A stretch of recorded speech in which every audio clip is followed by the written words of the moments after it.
Bien le bonjour, mes tout américains de la Longueuil. Comment allez-vous? Je suis complètement dépassé par les événements, je dois vous avouer, là.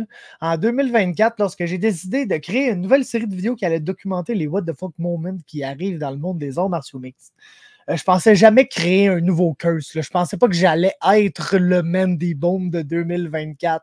Parce que depuis, on dirait qu'à chaque semaine, il y a un nouveau What the fuck moment, de plus en plus loufoque, de plus en plus improbable et de plus en plus légendaire qu'on doit couvrir. Et puis, celui qu'on vient de vivre hier à l'UFC Atlantic City est peut-être le plus légendaire d'entre tous. Parce que vous le savez, je suis le host et créateur du iPoke Podcast. Donc, évidemment que j'ai l'art de crisser mon doigt dans les yeux des gens très à cœur.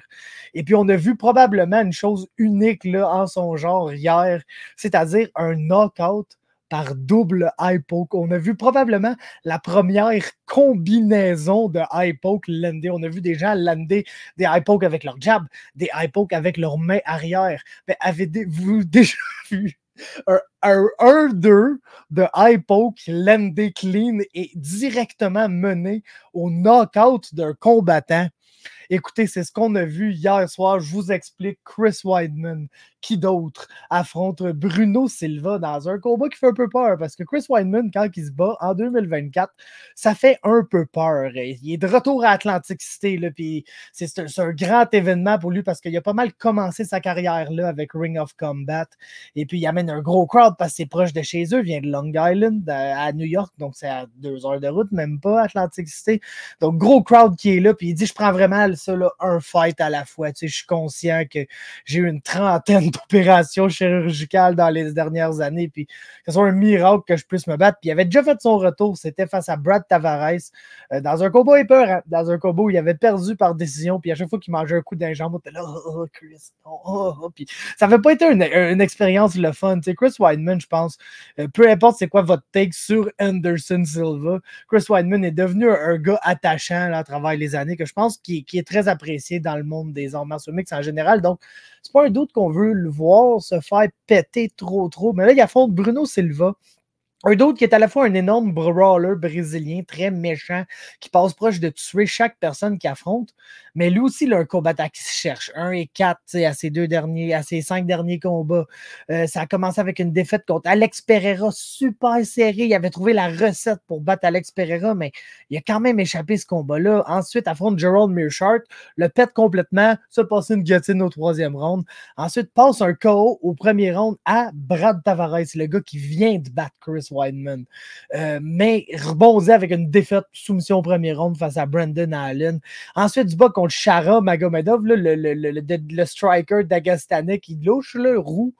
Et puis, okay, Shara Magomedov a tout fait pour perdre ce combat-là, mais il n'a pas été capable parce que Bruno Silva, c'est le gars que tu vas battre.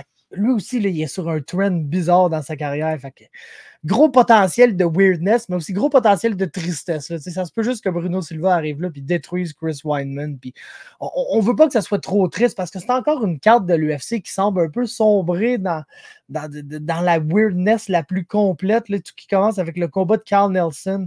Early stoppage de l'arbitre Gary Copeland, qui est notre arbitre pour ce combat. Yeah! Combat d'après, c'est Shaolin, Vitor Ribeiro, l'arbitre. Bon arbitre, un combattant, un gars de Jiu-Jitsu. C'est Nursultan Roziboev face à Cedricus Douma. Cedricus Douma mange un eye poke, mais c'est un grazing eye poke. Puis comme il signale un peu le eye poke à l'arbitre, Roziboev s'en calisse ben raide. T'as le gel, t'as le TKO ben raide. Donc, eye poke mène directement au TKO. Donc, 2 combats back-à-back. On a un early stoppage, que c'est le fun parce que Carl Nelson, c'est un Canadien, il a gagné, on est content pour lui. Mais quand même, un early stoppage d'un arbitre qu'on trouve un peu bizarre en Gary Copeland. Ensuite, stoppage directement causé par un high poke, puis là, Weidman puis Silva qui arrive, on est genre, qu'est-ce qui va arriver, les chums? Puis là, le combat commence. Premier round, tu penses absolument à rien. Weidman essaie genre un takedown, puis il reste son takedown pas mal tout le round, puis Silva fait rien. Fait que, tu penses rien au premier round. Deuxième round, ça échange. C'est un bon round. Silva swing tellement fort qu'il se met out of position, hors équilibre en tout temps. Et puis au milieu du round, boom, high poke. eye poke de la part de Chris Weidman avec le pouce. Et puis là, on a Silva qui utilise du step, il prend la serviette, puis là, t'as Michael Bisping qui est capable. Puis là, faites pas venir le docteur parce qu'il veut pas ce qui arrive, ce qui est arrivé la semaine dernière. Donc, on réussit à reprendre le combat. Round complètement fou. À la fin du round, là, il reste même pas de minutes. Les deux commencent à échanger. Weidman semble mettre Bruno Silva sur des patins. Là, on a quasiment l'impression qu'il se fait sauver par le round, mais il semble être correct. Donc, troisième round commence. Puis écoute, à 30 secondes du début du round, on a littéralement le deuxième eye poke du combat, mais c'est un double eye poke, les chums. Les deux sont là à signaler à l'arbitre que je ne fais eye poke dans l'œil. Puis on voit bel et bien au replay que, voyez, Chris Weidman land avec son finger, mais on ne voit pas bien là, sur la photo que je vous ai mis, mais Bruno Silva a définitivement là, son jab extend et Chris son pouce dans l'œil de Chris Weidman. Donc, 30 secondes après le début du troisième round de ce combat-là. Double eye poke, les chums. Et puis, ça recommence, le combat reprend.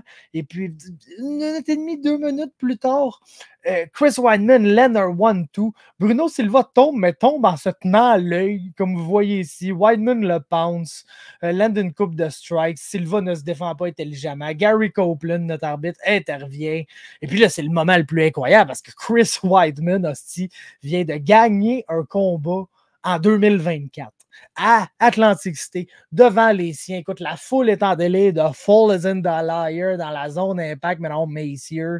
Weidman est debout sur la cage, il est partout alentour de la cage à faire des tours, à gueuler, à flexer.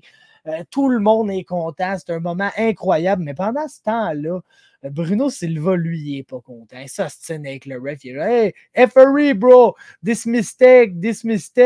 Look, man, he poke in my eye. Puis on voit clairement que son œil gauche, il y a de quoi de pas correct, là, Bruno Silva. Et puis là, les chums, on voit le replay. Puis on voit que la combinaison que Chris Weidman a landé pour finir le combat et la suivante, c'est un 1-2, donc le jab ici avec un doigt là, écoute, profond dans l'œil, je pense même pas que c'est le mot, et derrière ce jab vient un cross qui aussi land dans l'œil, mais comme vous pouvez voir les gars, dans l'autre œil. Fait que c'est non seulement un double eye poke, mais chaque œil est directement poké par Chris Weidman. Ce qui fait qu'il gagne. S'il gagne le combat, puis là, on va parler un peu avec Silva. Silva est mécontent. Ils font la paix. Puis Chris Weidman est annoncé gagnant de ce combat-là par TKO au troisième round, même si on a clairement le replay de la reprise, c'est là, c'est pas un Chris. Comment c'est que c'est un TKO? C'est 2 strikes illégales utilisés en combinaison. Mais bref, TKO. Et puis là, on a l'entrevue d'après-combat de Chris Weidman qui évidemment est excessivement content. Puis il dit quoi qui est pas con, là, faut que je lui donne le bénéfice du doute là-dessus. Il dit, tu sais, je comprends Chris Weidman qui est toujours très gentil et compréhensif en général. C'est pas le gars qui va te toucher. Il dit, non, you're a pussy, je t'ai pété, nanana. Il dit, non, je comprends pour le high poke, mais tu sais, c'est sûr que quand tu reçois un high poke, de préférence, lance-toi pas à terre en coverant up, tu sais, puis c'est pas le réflexe d'habitude quand tu reçois un high poke, le monde, c'est de signal au ref, comme Dumas vient de faire le combat d'avant, puis il s'est quand même fait TKO parce que l'Ouzbek, il s'en contre-call, ou le Tadjik, c'est un Tadjik ou un Ouzbek, je sais jamais trop, mais en tout cas, il s'en colle, il s'en tabarnak, du chum. Du chum, fait qu'il a pas respecté il n'y a pas à faire ça, d'ailleurs, tant que l'arbitre n'arrête pas. Les combattants doivent continuer de se battre. C'est écrit dans les règles. Cédric Doumbé peut en parler présentement. Mais bref,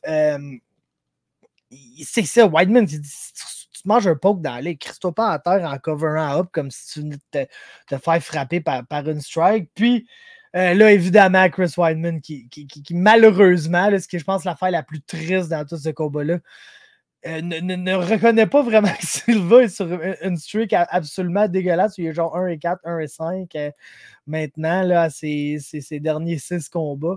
Puis j'ai battu un gars qui a battu vraiment des très gros noms, là, donc ça prouve que je l'ai encore, donc je vais continuer ma carrière. Puis, écoute, il a look good, là. Après, genre, juste par après, on a appris que finalement, là, le résultat était overturn, pas en no contest, mais était overturn en décision. Parce que c'est ce qu'on fait d'habitude quand il y a un eye poke qui met un terme au combat. Au troisième round, on va aux scorecards. Donc, ils ont overturn le TKO de Chris Weidman. Puis ils sont allés aux scorecards. Weidman avait gagné les 3 rounds de ce combat-là. Donc, gagne la décision unanime à 2 minutes 18 du troisième round, là, ce qui est drôle, une victoire par décision d'un combat qui ne s'est pas rendu jusqu'à la fin. Mais on est ici pour les what the fuck moments. Les chums, si ça faisait du sens, on ne serait pas en train de faire une vidéo pour en discuter. Mais bref, Chris Weidman continue sa carrière, les amis. Après, oui, une bonne performance contre un combattant qui est broken, là, puis qui s'est fait poke une fois dans l'œil, s'est fait poke une deuxième fois dans l'œil, en pokant lui-même son adversaire dans l'œil. Mais plus ça arrivait, plus Silva était sorti de sa game, puis la combinaison d'Hypoke ont mis un terme à sa soirée dans un autre moment, what the fuck, d'anthologie, les chums. Shout out au Hypoke Podcast. J'ai quasiment envie de mettre l'outro du Hypoke Podcast pour finir cette vidéo-là. Là. Je pense que ça le mérite, man, parce que c'était absolument légendaire. C'était magnifique. Puis Chris Weidman, continuez de se battre. On espère que l'UFC vont être gentils avec lui. C'est comme un gars que tu peux matcher à la Jim Miller, là, genre gentiment. Ça serait cool parce qu'il y a moyen que Chris Weidman mange encore une coupe de volée. Puis on veut pas voir ça. C'était un beau moment. Là. Honnêtement, c'était un beau moment. C'était le fun de le voir gagner devant tout son monde. C'est juste dans les circonstances les plus weird de l'histoire de l'humanité. Mais c'était pas du middleweight MMA à Atlantic City. Je sais pas ça serait quoi d'autre. Donc, merci d'avoir été à l'écoute. Like and subscribe. Partagez à vos amis, écoutez ce petit d'orto-là qui parle des affaires bizarres en MMA. Là, on est en train de se bâtir une popée playlist. Si vous voulez la playlist des What the fuck moments, elle va être à la fin du vidéo. Fait que vous checkerez ça, les chums. Puis, un beau podcast pour vous, man. Bye. Je vais te casser mon doigt dans le je vais te casser mon doigt dans le je vais te casser mon doigt dans le c'est le Hypoke Podcast. Je vais te casser mon doigt dans le je vais te casser mon doigt dans le je vais te casser mon doigt dans le c'est le Hypoke Podcast. Je vais te casser mon doigt dans le je vais te casser mon doigt dans le je vais te casser mon doigt dans le comme si j'étais John Jones. Casser mon doigt dans le je vais te casser mon doigt dans le je vais te casser mon doigt dans le c'est le Hypoke Podcast.